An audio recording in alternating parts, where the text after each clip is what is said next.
Welcome to Winners, Wallets, and Worldviews, the only show that's going to teach you how to be somebody. Where in your life did you learn that you're not good enough? Take what you're most passionate about and what you're most fearful of, and what is the plan to overcome that fear, and what is the plan to enact that passion. All right, everybody, welcome to Winners, Wallets, and Worldviews. I am your host, AJ Armstrong. You can follow me on Instagram at AaronArmstrong33, or you can go to my website, AaronJArmstrong.com. On the other line, coming to us from Colorado Springs, Colorado, no other than the incredible Bryan Rodriguez. B-Rod, what's going on, brother? Hey, sir, man, that is such a overwhelming introduction. It's all lies, but thank you, sir. Hey, happy to be here. Honored to be here, man. I love what you're doing, man, taking this initiative and spreading good words. So Bryan and I, so a little bit about, I guess, how we met, and then I'll kind of get into your intro. Yeah. But, I love how, it's always a good story how we met. So we have some common ground. We're both West Point grads, and for those of you that aren't part of the network or you didn't graduate from West Point, don't even know what West Point is, you know, we're both our alma maters, and there's just an inherent bond there. But we're also both Army football players, so there's the bond there. And then you got into real estate way before I did, and started just crushing it in your own way. And then we got connected in the West Point real estate network when you started going with the Black and Gold, which is the big conference that's going to be annually now with all the West Point real estate investors. So Bryan, give us just a little intro about you, like your real estate journey, all that stuff that kind of got into it, man. No, I definitely will. But first I want to just talk about how I really went to meet you. So first I was a ghost follower. So, you know, there's ghost followers everywhere and all the platforms. So I was like, man, this Armstrong guy got a lot of energy. And like, you know, you and I, we know energy is like contagious, and it's very important. Energy is everything. And so, you know, you were pretty much, I would say maybe the top five in terms of like the only five who are in the professional personal growth game. And I was like, that's what West Point really needs, because, you know, we have the whole, you know, West Point experience, right? Mm-hmm. And then we go to the Army and it's just a shotgun of leadership and stuff. But you were able to just provide so much more value, other alternatives, which I thought was great. And as I started forming the idea of the Black and Gold Summit, I was like, I need someone to set the tone. And you obviously set that tone for 2020. Let's roll. And so we're definitely gonna bring that up in the next topic. Dang, man, making me blush. No, man, no, appreciate it. So, you know, just a little about me, man. I was born in Puerto Rico, a little island. It's getting rocked right now with earthquakes. Raised in Atlanta, so I'm from the South. Went to West Point, played football. I was an 2009 grad, majored in management and computer science. I did about almost 9 years in the Army, and then I got out eventually and went to the National Guard. Been to both sandboxes, Iraq, Afghanistan, and, you know, that's pretty much it, man. That's me in a nutshell. Thank you for your service, first of all, being a freaking incredible asset to our country. No, man, you're the man. This is how it's done. You know, people just need to know, I think, how good of a dude you are when they listen to what you have to say, because this is coming from such a great place. And like, you know, we go back and forth and talk about how great we are and stuff, but like, it's just funny because I know you, and I just know how warm your heart really is when you give value to people and just really want your clients and other people you meet to succeed, man. No, I appreciate it, man. I'm glad you can testify. It's a lot of commitment, man. A lot of commitment. Well, so tell me what got you into real estate, dude? Yeah, man. So pretty much like in the midst of this whole Army story, right? You know, we get out of West Point, we go to our duty stations and we play Army, right? But in the midst of it, I met obviously my better half. I mean, literally the most amazing human being I've ever met. And I got the opportunity to marry her, so I closed that deal. Yay! And you know, it's Lana Rodriguez. And so this name's pretty familiar to people who are in the Colorado Springs area. Lana is the premier real estate agent in Colorado Springs. So like, if you're from the Colorado area, most people already know this name when they hear it. Definitely. And so it's and you funny. Just feed off her overflow. Oh, you know? Yeah. I'm just a groupie. I call her the bouncer. I'm the bouncer.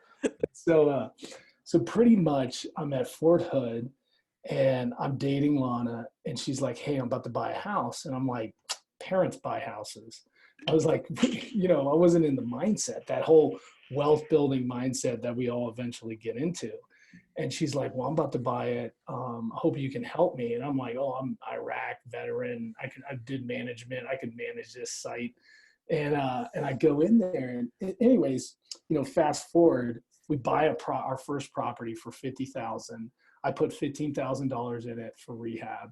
And so we owned our first property free and clear. It's a small little town home in Austin, Texas. So I was stationed at Fort Hood and I lived in Austin.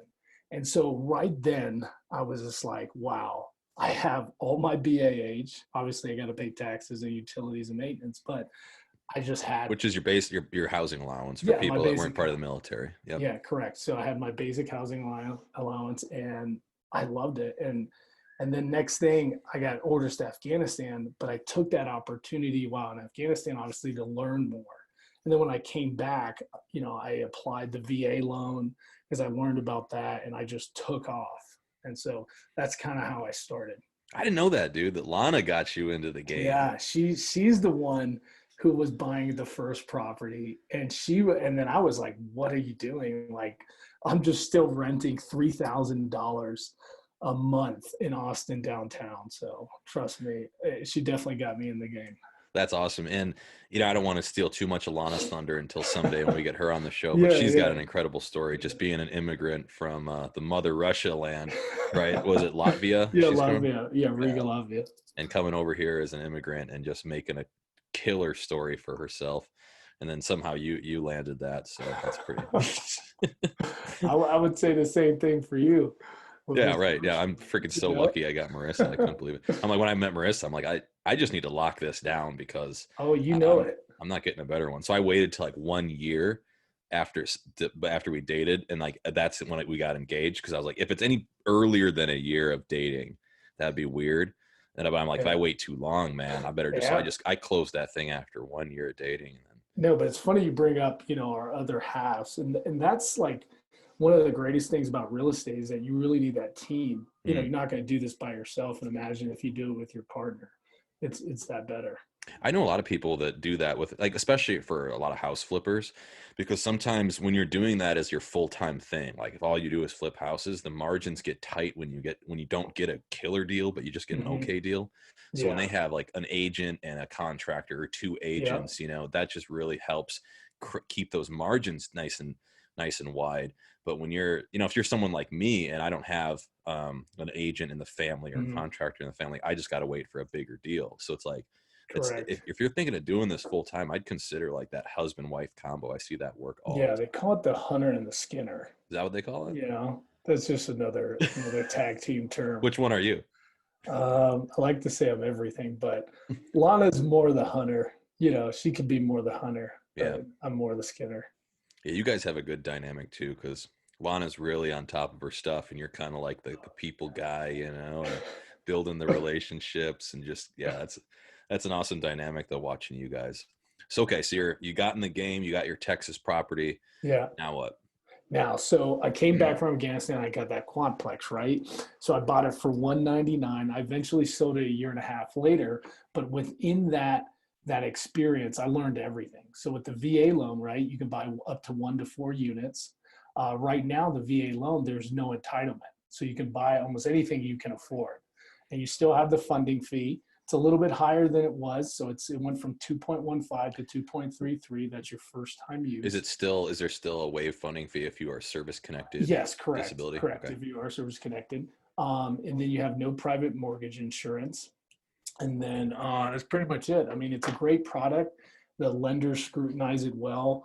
So you're never buying like a poor product or anything. So it's definitely an opportunity where you can use it to buy your first investment using the VA loan, let's say through your career. And obviously the VA loan is an earned benefit.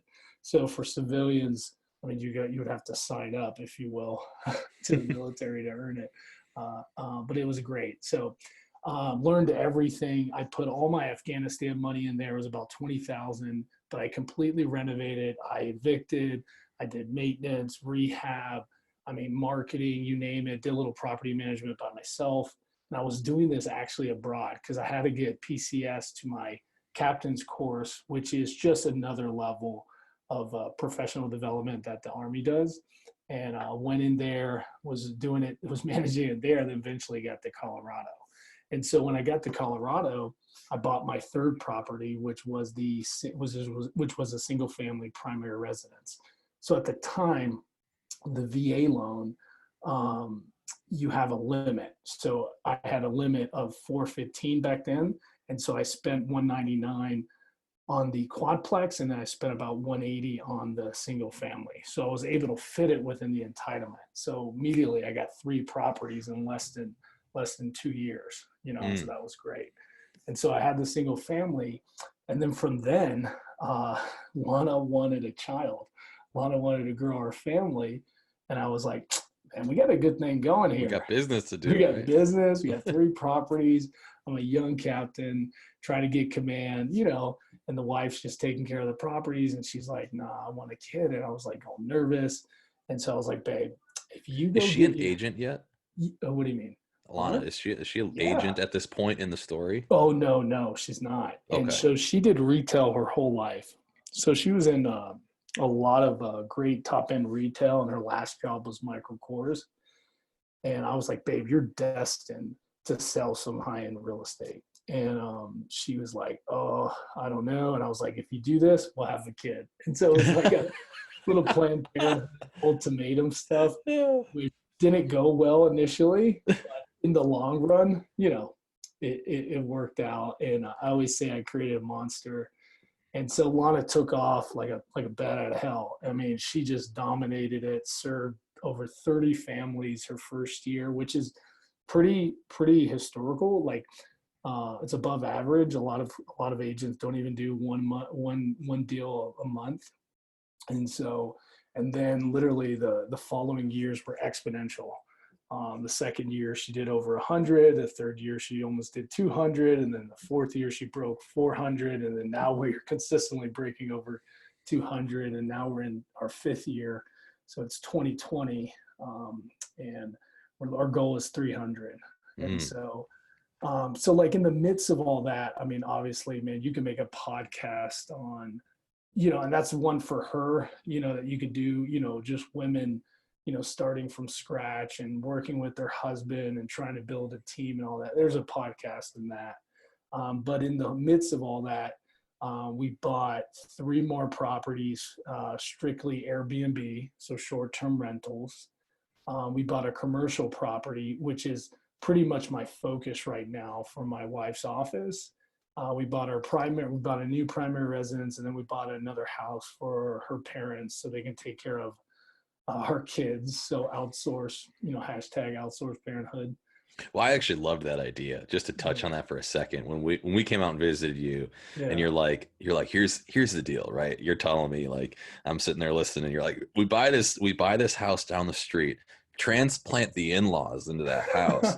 And if you think about it, the exchange is, look, we'll cover most of your housing payments in exchange for babysitting whenever we ask for it.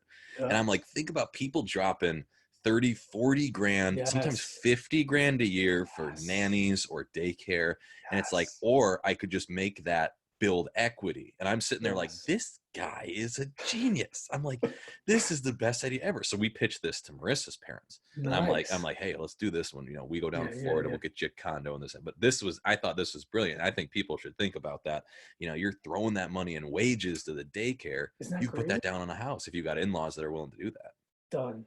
To me, it's like a valid option, even for today's America. You know, people need to start thinking that, especially as affordability becomes a problem in all different markets, you know. And, you know, the baby boomer generation, I mean, our parents, like, they are getting older. And so co-living, generational living becomes more of a norm, I think. That's what a lot of European culture looks like, actually. That's true. Yeah. Yeah. So if one of my dad's friends lives in Italy, and that's how they do it. They have, like, most of them have big 3-story homes, and the top floor is the youngest family. That's usually the kids, and the middle-aged family, you know, kind of that typical middle class is right in the middle, and then the old people get the first floor so they can get in and out easier, and then they just keep moving. So it's like, we're kind of the idiots for trying to, like, why wouldn't we just do that? And then if you met some of your in-laws, some people would be like saying that's why we do it. That's true. My father-in-law listens to this podcast all the time too, so he hears this. It's probably gonna be hilarious. But. It's the assumption is that you are diplomatic with the other party. Right. Okay, so now you're crushing it. You got your in-laws. You just buy this house, and is this where you're at today, or you're still moving? Yeah. So once all the dust settled, right? We're heavily focused on residential real estate. It's funny, when I got out of the military. So in the end of December 2017, I got out of the active duty, and so at 18, I joined my wife's company. And that's a topic I want to talk about, is like transition not only for veterans, but just for anyone, right? Mm-hmm. You do something for so long after you get out of, college, your undergraduate degree, that you really don't know what you're going to do next. Right. And, you could say the typical West Pointer, right? They'll get out and go to an MBA program. Right. Mm-hmm. And, I just didn't know what to do because we had the business. I didn't prepare for an exit strategy in terms of like, do I just go be an agent? That's not what I wanted to do. And I didn't really want to deal with residential. And so that's a really key topic. And it took me a couple of months to like, I always called myself, I was a homeless vet for a while. Not I'm trying to put a bad name to that, but I really was. I mean, I didn't really have a home, didn't really know what to do, and I was discovering my benefits. So like I got my GI Bill, obviously the VA loan, and then disability and all that good stuff. And I got that all in order, and I ended up going to the University of Denver for a master's in real estate.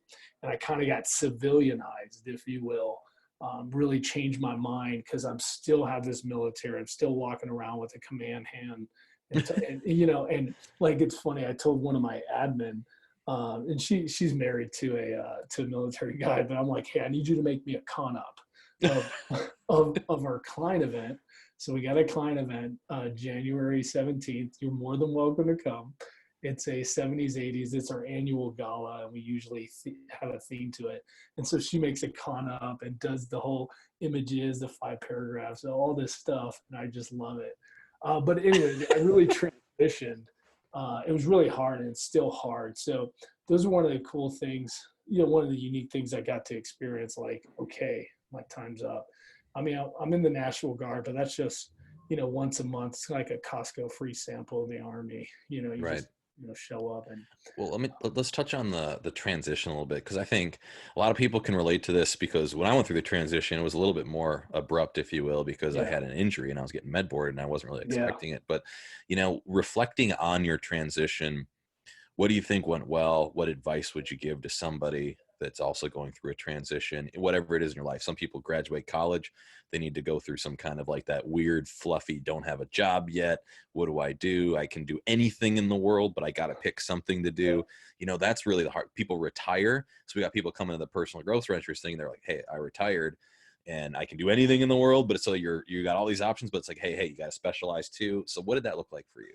Yeah, I in more like practicality, like trying to put a routine in mind, just so I can illustrate it better. I would say, one, you need a period of like going into a buffet, right? You're like, I can do anything I want. So let me just go. Or like you're in Costco, you're like, I'm just going to run around and try all the free samples, right? Like you need to have that phase. And that's what I was doing. I was like, hey, babe, should I go into commercial real estate? Should I go work for a construction company? Should I go and just go my MBA and then work for like a real estate institution like Hines or like Blackstone or, one of those big names, right? Should I try that, right? More the corporate route? Should I just go get a management job, like work for Amazon or just a logistics, because I was logistics in the Army. So there's a lot of things. Or babe, how about I just be a pretty husband at home? Like stuff like that. Like I was like, I'll GTL, do laundry and, I'll do all that. And these are the things you need to have. So think of it like a brainstorming, right? Because you deserve it. You finally earned the chance to like choose, right? And so, but you got to choose. You can't just sit there and before you know it, the year's over, and then the second year and so forth, right? And after I did that, I chose. And obviously, I chose that I wanted to use our business for bigger strategy, right? And so we use residential real estate to obviously grow our personal portfolio, but then to eventually grow the city. And so we were going to grow the city, obviously, through development and stuff. So I can hit on that later. But you got to choose. And then so once you choose, you need to certify yourself. Okay. And so certifying yourself is getting training, right? You can either go through Mr. Armstrong, or you can go through a university, or you can go, there's different programs out there that you can do, but you need to get certified. In my case, I was like, I'm not going to be a basic agent. I'm going to be a real estate professional. I'm going to have a master's degree. I'm going to walk the talk. I'm going to invest in the city.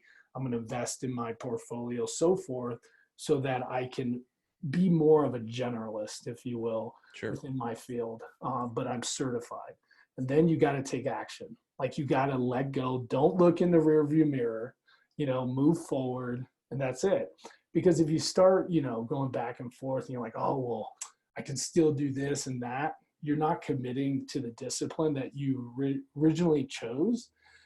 And so that choice obviously had a compelling reason at that time. Obviously life happens, and those are outliers that come into one's life. So, but just keep moving forward after that. There's a lot of good stuff with that, man. I think that's great advice for people that are going through that transition, the sample platter, if you will. Yeah. Right. And I've heard a lot of people give this advice that kind of the 20s are for learning, the 30s are for earning. Right. And it's just try stuff, get a job, quit a job, jump to something else, buy a property, see if you like being a landlord. I mean, it's just so much good stuff to learn, and you want to just think you have it all figured out, but it's just like, but stuff changes. It's just part of the game. I think that's good advice for anybody. And then just the taking action and getting in the swing of things. I think that's really key advice here. So I appreciate that, brother. No problem, man. So I guess you kind of talked about it a little bit, but I just wanted to talk about just your interest in real estate in general. Why real estate? Why is real estate something that you were interested in? And why does that, why did you grow into making it a career? What is attractive about the business side of real estate? Well, like I said, Lana was the first impact, and then evolved because you can start, real estate, right? Estate. So you can grow your own personal portfolio and really create that generational wealth that people talk about, right? Mm-hmm. So that was good because it really, you can use your assets and grow them and leverage them accordingly to grow, to protect your family. Right. So that was the first thing, like obviously financial freedom, right? That's what everyone talks about. But when we got into residential sales, right, it wasn't about sales, right? Obviously, a lot of any transactional industry is glorified as, sales and sales tactics and so forth, right? But really sales is service. Do you see what I'm saying? Yeah. You're serving someone in helping them find their first property, their second investment property. Someone died in the family, help sell their asset. Right. There's so many things. You're reducing the friction between their issues, right? Yeah, and at the end, there's a promise there, right? And it's that property, it's that sale of the property, and so forth. And that servitude really was consistent with what we learned, in the military and so forth, right? Your selfless service. And that's what I loved, man, because I wasn't selling, I was serving someone, I was helping them, I was guiding them. You're more than just an expert in the real estate. You're a counselor, you're an advisor and all that. And if you could do that and still get compensated and grow you can grow that vision. I mean, come on, man, it becomes an addiction. And then, obviously real estate grows. Real estate is everything, man. It's city development, it's neighborhood development, it's nation building. Mm-hmm. So, Well, so it's funny. Like I talked about this a little bit at the speech that I gave at the Black Gold, and why real estate I think is really cool is because if you look at just the psychological drivers of the primal being, one of the things that never goes away is our need to take up space. Mhm. Is as we live, like we're gonna need space to just move, and that's why most animals are very territorial. So Yep. it's like the need for space, for territory, is constantly going to be a sign of biological dominance. So it's like you want to be able to take up the space, and it's just a resource that's finite, right? There's only Yep. so many square feet on this planet. So it's always going to hold value as long as we always need space. So until we get freaking put to sleep in little cone like pods, in the future, and Yeah. then we just live in our virtual reality system or whatever surrogate system we have, right? You're going to need real estate. So it's just a very good long-term investment. And that's where the idea of the royalty came from, right? Wow, we were talking about before, the Mhm. landlord. It came from the Yep. landowners paid the tax to the king and they became royalty. And then the people that lived on their land paid the tax to the landowner, and that was the landlord, right? So it's like this has been in our DNA for so long. So people that think that investing in cryptocurrency is a better idea than something that's real and it's been generationally proven for the last 10,000 years is one of the things that fundamentally animals need, makes sense to me that this is something we should look at investing in. I So it's, love I it. guess, I think there's so many good reasons other than that, just from Yeah. financial perspective, the Yeah. Yeah. passive income, the You ability took to leverage it. the Old Testament. I love it. Yeah, right. But I love it. that's one of the things I think, if you just like, it just makes sense, right? That you're always Mhm. going to need that kind of space. So real estate is kind of a cool investment from that angle as well. Indeed. Indeed.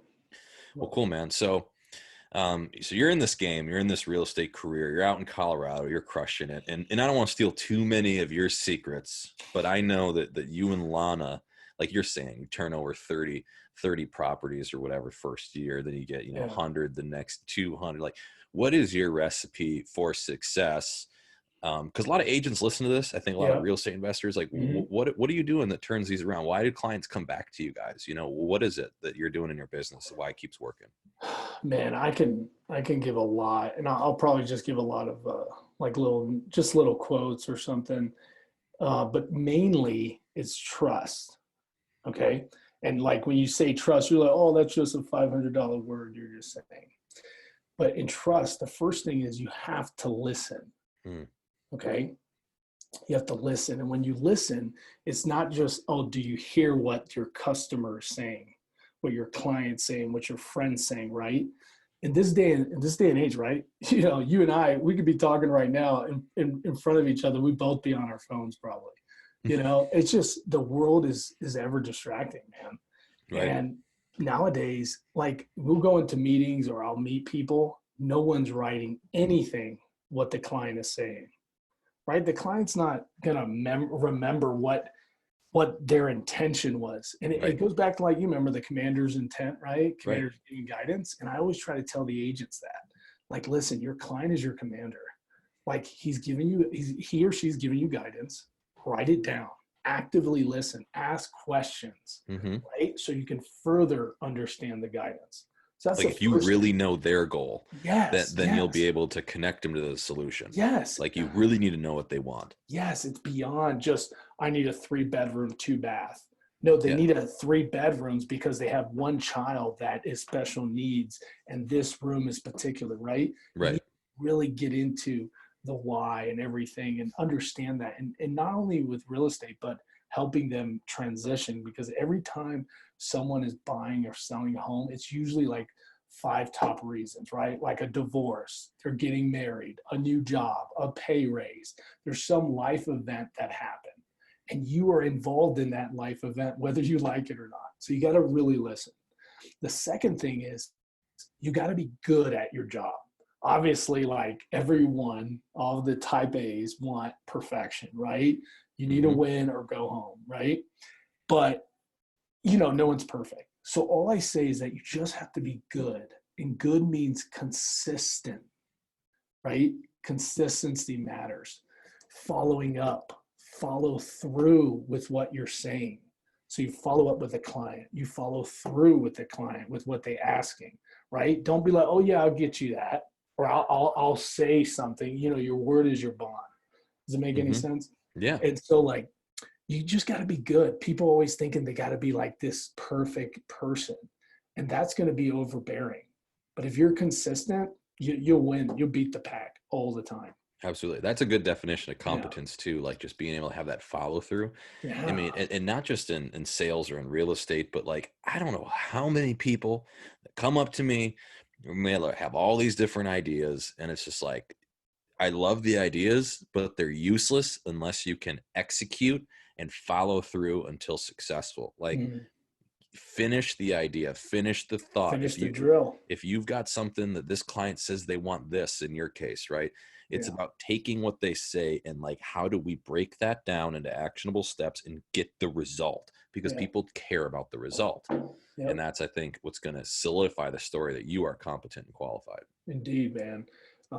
You can't iterate that enough.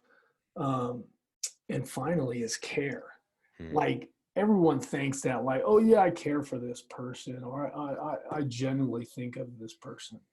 Caring is an example. Like Lana, when she first started, they would be like this. Hey Lana, I'm going into labor.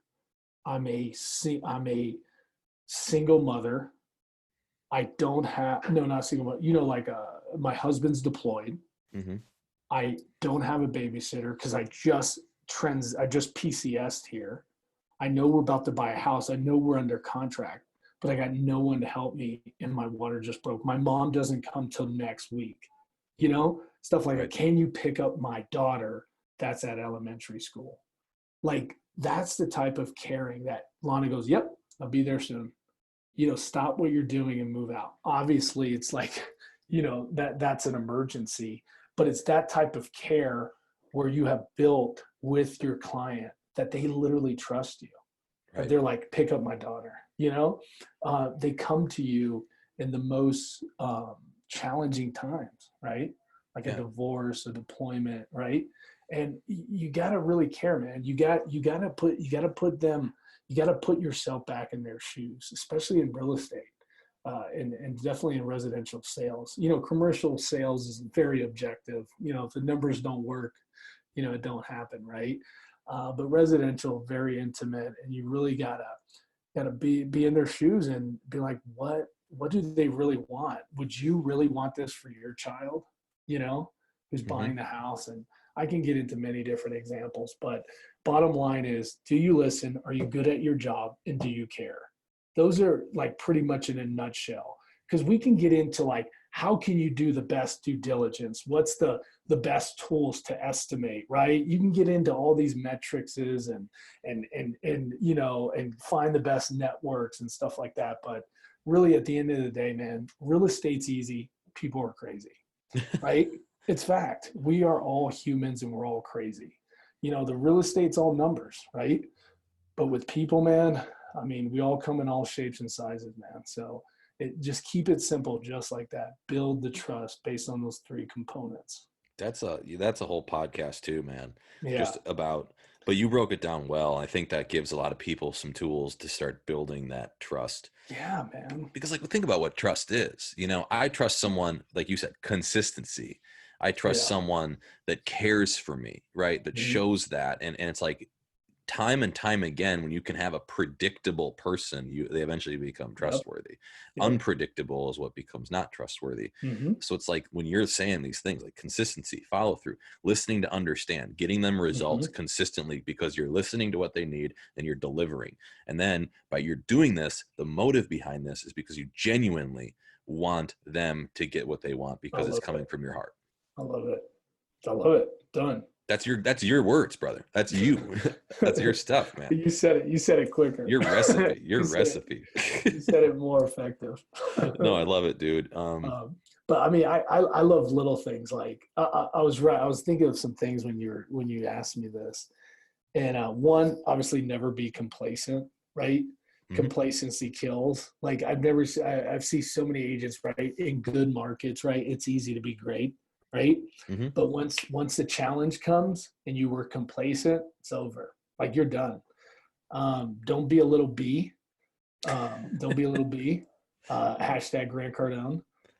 So like that's fact. I wear it on my bracelet here. Yep. Be a little bee. Look at that. Because it reminds me, man, we complain. We are a complaining society.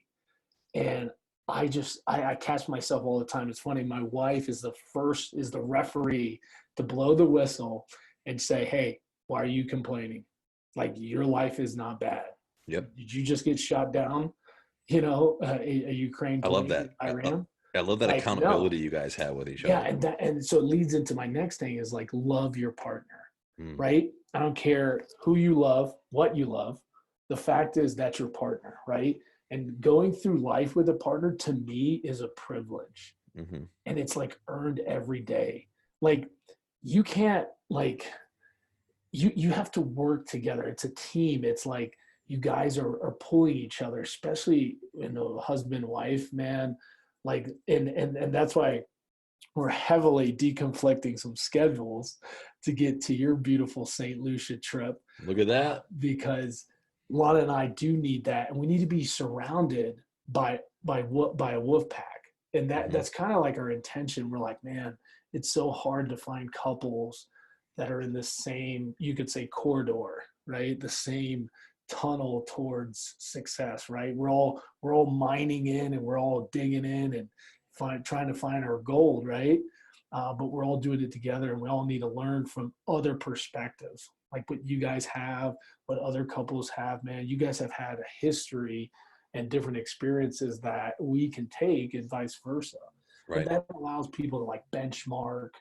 And because you never want to benchmark with lower, you want to always be like, how do I get to that next level? And they're already there. But ultimately, man, one of the things Lana always says is like, we got to be thankful, man. Like before you know it, man, God takes it away like that. Like I could wake up sick, be fucked up, sorry, and then like just be done. Mm-hmm.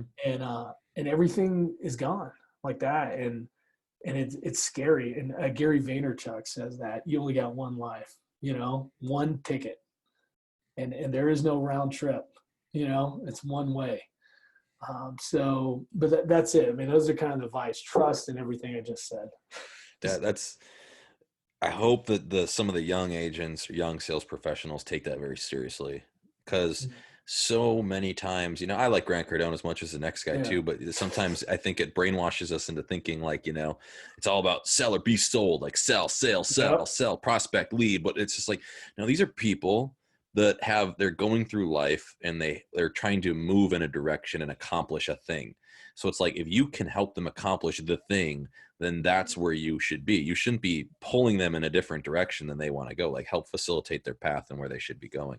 And I think that only comes by truly understanding them, truly caring about them, and truly having the skills to get them where they need to go. So it's just exactly what you said.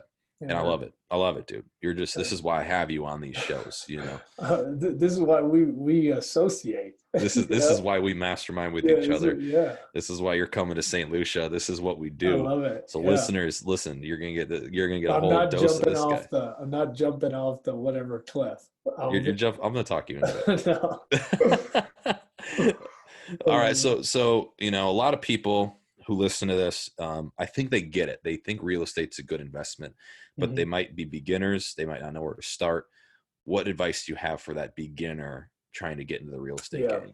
Maybe they don't have any money. Who knows? Yeah. I mean, and that's like worst case scenario, right? You start with nothing, which actually is also the best case scenario, right? Because you learn and you get humble. And you have nothing to lose, right? You have nothing to lose, so you can take more action.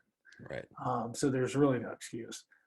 First thing I would do was obviously gather all your resources, right? Like, what are my assets, right? What are the resources I have, right? Because the first thing is like, I got to buy a property. I know what to do, but I got no money. So I would figure out what are the down payment assistant programs. Every state is different. There's some national programs out there like NACA. I forgot the term, but we'll put it in the show notes. NACA in Colorado, we have the Colorado like housing. It's called SHAFA. I got to put it in the notes too. just horrible at this right now, but you got to find. Kristen will just like listen to that, and then she'll have them all in the notes. It's just like, I love it. yeah. I love it. So down payment assistance programs. Why? Because most likely when you're beginning, you probably have a 9 to 5, right? They call it, you probably have your fixed income, right? Mm-hmm. And so you can easily qualify. So people know that they got a job, they can qualify, and then they can find down payment assistance programs. Boom. Obviously, if you're a veteran, go get on the VA loan. You need to find a real estate professional who is licensed, because usually when you start off, you don't have a real estate license. Now, obviously the real estate is consolidated residentially in the MLS. And the MLS, you have to have a license in order to have preview to that database. Obviously, you can use Zillow and Redfin and all these other interfaces, but they're more projected to be marketing focused, right? So they may not have the updated information, and it may not ever be accurate. They have very limited filters and tools that you could do, as opposed to the MLS. I mean, you could do pretty much everything, right? So you need an agent, a real estate professional who's going to advise you and do the work for you while you're doing your 9 to 5. You know what you're looking for, but you don't know where that product is, right? You want to know the location, what are the atmospherics in that area, and so forth, right? So you need a real estate professional next to you, because it's going to buy you time. If you can't find a down payment assistant program or anything like that, or you don't have a job, you need to beg, borrow, steal. Beg, borrow, don't steal, and then you need to go get a job. That's right. There is no free living. I mean, you can get into certain strategies like wholesaling. You can get into wrap mortgages, right? You can, buyer assigns. Get a partner, Yeah, you can get a partner. You can do all that, right? But this is just you versus the world. You definitely got to get a job. But that's pretty much it, man, because you obviously, the assumption is that the investor or the person already has an understanding of real estate. If not, you got to get educated. I'll touch on that too, especially for you beginner investors. It's kind of an intimidating process. I think the first couple times you go through buying a property, but when you're looking for an agent, look for someone like Bryan or Lana, because there's kind of two flavors of agents, and there's very few that can do both, like Bryan and Lana. So there's investor friendly agents, and then there's just kind of like your HGTV, interior design kind of agent, And so if you're I would go investor first, and then you can start to figure out, hey, this person can tell you about the hardwood and the whatever, the luxury. Yeah. But what's great about you guys is you guys kind of do both. You both have this investment mindset. Don't you have some certification in interior design too? Well, I'm going to school for that right now. But yes, and I heavily involved in. I'm a little metro, I like to say.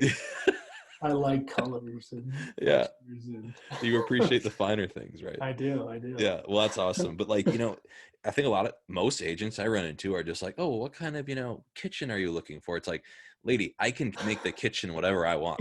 I want to know what my ROI looks like, and a lot of agents don't get that. So for you guys getting out, that's my advice for you, is really interview and vet out, and don't just pick your brother-in-law or your cousin or whatever, because you're just trying to help them get started. This is going to be one of your biggest assets, one of your biggest cash flow machines. Find the best. When we sold our house, we wanted to find the best. So we went to the number one agent in the entire state, and our house was sold 11 days for $150,000 over what we paid for. Okay. I can't wait to meet her. I still she just crushes it. And we'll talk. I'm going to have her on the podcast when we do our local legends, which is coming up. But it's incredible, right? So that's what you guys should look for. People like Bryan and Lana, proven experience in this kind of thing. So soldiers PCSing or anybody come into the Colorado Springs area, you probably won't even be able to drive down the highway without seeing a billboard of freaking Lana's face plastered out there. My teammate, Tyson Quink, you need to interview that guy. He's a hero. Combat veteran, just a heart of gold. He was our center. He was probably one of the toughest centers I ever played. Loved him. Great personality, man. And he was doing some work here, and he saw our car on the highway. He's like, "Hey, Bryan, I'm just passing through. Sorry I didn't say what's up. I see your car." And I was like, that's so awesome. But yes, and then we'll definitely, when we have our remember the commercial place I bought. So we're finally getting started through that, and that is its own. I mean, I could talk Little about development project, right? focusing, and that's like definitely pillar number 2. You know. Yep. So, Yeah, and that's, I think, the game when you guys can start seeing, when you get in the game a little bit and you start to play with real estate, you'll start to figure out that you just add a couple zeros onto it and the game doesn't really change much. So it's like you can start dealing some of these bigger projects, some of these development deals. definitely. You know, you can wholesale gigantic manufacturing facilities. Right? You can do all these types of things. It's just about understanding what you're doing and having the right network of investors. So it's like you're a residential realtor, so you got to find a buyer for a residential house. But if you're trying to get into the game with these wholesaling a manufacturing facility, you got to have people that have $150,000 of net worth so they can start buying these. So it's just the same game, just up a level, and it just changes your strategy a bit. Yes, sir. Yes, sir. But, yeah, that's awesome, man. Well, because we got you on the line, we got to talk a little bit about the Black Gold event for Yes, sir. exclusively for West Point graduates, right? Yeah. So if you're not a West Point grad, stick on. We're going to still finish up. We got a couple more subjects to talk about with Bryan, but for the West Point community, this Black Gold event, Bryan, talk a little bit about it, how it went last year, and then what's coming up in year 2020. Definitely. I really appreciate the opportunity to talk about that. And even if you're not a West Pointer, it's a great example of riches in the niches. Okay. No matter, we're all part of a tribe. Remember, we talked about naturally, we all go to our habitat, we're territorial, but we also have our own tribe. And, this sub tribe is the West Point, right? And you can apply that to your foxhole, to your environment, to your industry. Find your tribe and really, really focus on that tribe. It's been a really great experience for me, and it's something that I definitely recommend. So the Black and Gold, obviously, I created it, and I've always been yearning for this Black and Gold because when I started, there was nobody to help me. Like Bigger Pockets just took off. It was just kind of like popular back in 2011, 12. Like it was very young. Now it's like this behemoth. But I was like, why can't I just, we talk about the long gray line. It's like, oh, the AOG is going to be so amazing. And really, I really don't think it's that amazing. And especially if you want to get more specialized, it doesn't exist, right? Mm-hmm. Usually you just go to an MBA program and then now you're part of that. Go to JP Morgan or Wall Street. Or something like that, right? I mean, not that that's wrong or anything, but real estate's kind of hard. It's a very private industry. You start from scratch. Yep. You need money to play. It's hyper local. Real estate's hyper local. So, and I really would, and since we all had a commonality, with the veteran, the VA loan, I felt like, people do business with who they know and who they trust. So it just accelerates one's learning curve and one's one's ability to take action. Right. And so the mission was set to inspire West Pointers to take action in real estate, but most importantly, solidify our network through this platform, which is the Black and Gold. So I met a great gentleman, Mark Kong, I think is your classmate. Mm-hmm. And he pretty much was the tipping point for me because I was like, he reached out to me and he was like, hey, can you help me with real estate, blah, blah, blah. And then he came back from Afghanistan and he reached out to me again. We talked again. And he's like, hey, I've been doing wholesaling, but I need a buyer. I don't know anyone in Colorado Springs. I've just been doing wholesaling when I'm deployed. So you can talk about the initiative of this character, of his personality. I mean, he was building a business while he was in Afghanistan, killing Taliban. And so I was like, bet I got an investor. So I had an investor, bought it. He made $75,000 first deal back from Afghanistan. And I was like, you know what? I'm using this as the preface to this is real. The network is real. Look, here's a case study. West Pointer A, talk to West Pointer B. I have a problem. 70 grand richer. 75 G's richer, And that has happened countless times. Obviously, when you went to the Black and Gold and you just met just a small sample Right. of what West Point has to offer. But there's no platform, there's no ringleader that's like putting everyone together and being like, yo, you guys are gonna enjoy each other, you guys are gonna learn, you guys are gonna you're gonna literally reap the benefits of everyone's sacrifice here, right? This is like, to sit down with you is not cheap. To sit down with Jim Young, not cheap, right? You know, so why don't we all go and invest in each other, and we meet at this platform, and we, you know, we definitely trade on the deals with each other, you know, the knowledge. And so that's kind of like how it started. But to get into what happened in 2019, the summit is in every Air Force game. So it's the Friday before the game. Army versus Air Force. Army versus Air Force. So we're going to make Air Force game great again.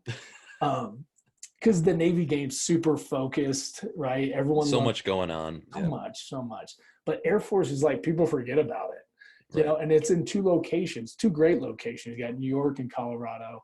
And so we had it here 2019. It was November 5th at the Cheyenne Mountain Resort. It's a beautiful resort. Next year, the following year, we'll have it probably at the Broadmoor, but it's a great resort. And I wanted to just push the snowball. Like, I just wanted to push it down the hill. And surprisingly, we had about 65 attendees, and they were awesome because we initially started the founding fellows, right? The people who took the action to come out and be like, is this stuff real? Mm-hmm. You know, I had a lot of people that doubted it, but they came out there, they loved it. They created a lot of relationships. They got to know who were the speakers. They got to know who were the audience.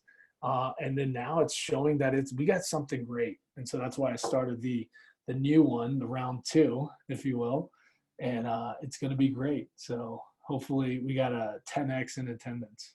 And we're just trying to tighten down the location, but we're thinking it's going to be either New York or somewhere in New York, right? Yeah. So it's either on West Point or it's just New York City. It's one of the two. We're probably going to be at West Point, just, you know, logistics purposes. But my goal is to have like that much more value. And every year, like I said, my vision is to have like fireworks, Sylvester Stallone. Well, people don't get the value of a conversation. So like when I talk to Jim Young, right? So I'm sitting there at the buffet table. We're just socializing. I'm like, look, I'm trying to get into doing a syndication deal right now. I just want to know X, Y, and Z. Just that's it. That's all I want to know. And he's just like, yep, this, that, and this. And I'm like, that just probably saved me $80,000, right? Like $80,000 with just a 15-second conversation because I just had a suit. Like, you can't Google this, you know, you can't, you just super specific. And you can, with a quick conversation, it's like makes all the money worth it, made all the travel worth it, everything, right? Because now I've got everything I need to put this whole thing together. And there's going to be somebody in your real estate niche, if you will, at that conference. So I just want to give that probably $80,000 of knowledge right there. And it's just, people don't get it, you know, when they're trying to get into like big zeros, lots of zeros behind deals. And you just need to learn from somebody else's mistakes and not your own mistakes. As Mr. Buffett says, you know, you got a lot of people with great experience in that room. And I think that's why I found it really valuable. And I really enjoyed it. You know, there was drinks, there was food, just great people. It was a great time. Great speakers like yourself, baby. Great. Yeah. Now you're making me blush again. You know, it kicked it off, man. It really sets the tone. I expect it to set the tone again for 2020. Cool. Yeah. Well, I'm excited. We'll be there 2020. It'll be an extremely fun time. So just last bit here while I got you here, Bryan, what advice do you just have for people to just live their best life, do the things that they're meant to do in this world? I think that's like one of the hardest questions ever, you know, because like, what is our best life? You know? I would say, you know, kind of similar to what I talked about, you know, be thankful, be grateful, love your partner, stuff like that, right? But I would say living your best life equals your potential. And so, because right now my potential is X, right? I reach it, and then you made it, but then now you know that your potential is now Y. You know, like it's always, you're always growing. And I say that if you always have this pursuit to get more, not from a greedy standpoint, but from like the real true definition of wealth, right? From like not just financially, but like, so you reach a moment with your wife, your significant other, right? Then go find the next level, right? And the only way you do that is through finding another wolf pack, finding a mentor. You can't grow by yourself. So if you're always growing, right, you always have this desire to reach your potential at that point, you're going to find your next potential, like the next level. And that's, to me, like the best way to live your life, because through that pursuit, you're going to learn, you're going to have different experiences, you're going to have different challenges, right? You're going to grow from it, right? And life's so short. Like if you talked about it, like 20s is your learning, 30s is your, whatever, right? Like if you think about it, you really only have a window from when you decide to be an adult to when you're going to be checked in, maybe a nursing home, right? Where you can't function by yourself. Hopefully that never happens to anyone. But like I said, life happens. And so you have this small window of opportunity where you really need to have this desire. And, it's on the negative part about that is that you're always in a sense of urgency. Right. You're like, oh my God, I don't have enough. But what if this happens? What, like you're always like, where's the tiger in the room, if you will, right? Like, where is he? And so, but I just say, bottom line, if you're always, hungry for pursuit of your potential at that time, I think that you'll live the best life, man. Right. I think Tony Robbins says it too. It's the science of achievement and the art of fulfillment. To touch on your having the gratitude, being thankful, right? That's that fulfillment. But then the science of achievement is just that pushing yourself to the next level, surrounding yourself with that, wolf pack that you put it, right? Is getting yourself around individuals that you think can help challenge you in whatever aspect. Maybe your faith, might be your finances, might be your relationship. Those are the people you want to surround yourself with and have role models that you can aspire to. That's why I love hanging out with you guys, right? Because it's just like, we slowed down in real estate in 2019 after we sold our house. And then it's just like, we come out to Colorado Springs. Now we're just like, we're back in, we're back in the game. We're going, so just kind of checks. It's easy to settle. Yeah. It's easy to settle by yourself and fall into that comfort zone. So I love it. That's why I love hanging out with you guys, because you guys are a great time. Yeah. Well, brother, how do we get in contact with you? If I'm looking to buy a house in Colorado Springs, how do we stay connected? How do we get in touch? Yes, sir. Yes, sir. On close quarters, when you contact me, you get my line. So it's area code 512-944-7900. Yes, that's not the Colorado Springs area code, but I'm a pretty loyal guy. So it was my first phone number after West Point. So I was like, first time I became an adult, right? And I love that city just as much as I love Colorado Springs. You can email me like specific questions or anything you want. Bryan, BRYAN @PCScolorado.com. So Papa Charlie Sierra Colorado.com. Bryan @PCScolorado.com. You can please, if you like us on Facebook, we're heavily on Facebook and YouTube. So the Lana Rodriguez Group, like us, and then subscribe on the YouTube page, the Lana Rodriguez Group. And for any West Pointers, the Black and Gold Summit tiers, that's your page. So please, you should like that. But other than that, man, looking forward. And if I'll even give a credit to, the truth to this. I was on another podcast. A veteran was traveling through Colorado Springs, listening to the podcast, stopped, called, asked for me, and says, can I meet Bryan? And I was like, I was actually sick, but came to a client event. My assistant got him to our client event, and I met him. And he was a vet. He was transitioning. He didn't know if he was going to go to school in California. Ended up deciding to go back to Colorado Springs and is now going to buy a house with us and all that. It's crazy, right? And so that stuff matters, man. That's a whole lesson too in itself of just touch points and making yourself available. You mentioned with your buddy that was driving through and saw your car on the highway.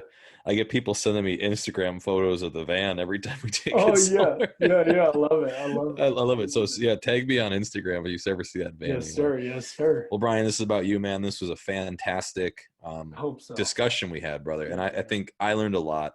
I hope you guys listening picked up some gold nuggets in that discussion for how you can maybe become a better investor, a better salesperson, and really just, what are you looking for in your life and what are your goals? And I think you're just a great person to take that advice from, because I know who you are. I know what's in your soul, and you're a good man. I endorse this, man. If you're going out to Colorado Springs and you need to buy a home, you're going to have an incredible experience, and you're going to sell your house or buy your house, and he's going to stay in touch with you. He's going to invite you to parties. He's just, the guy's a freaking good dude.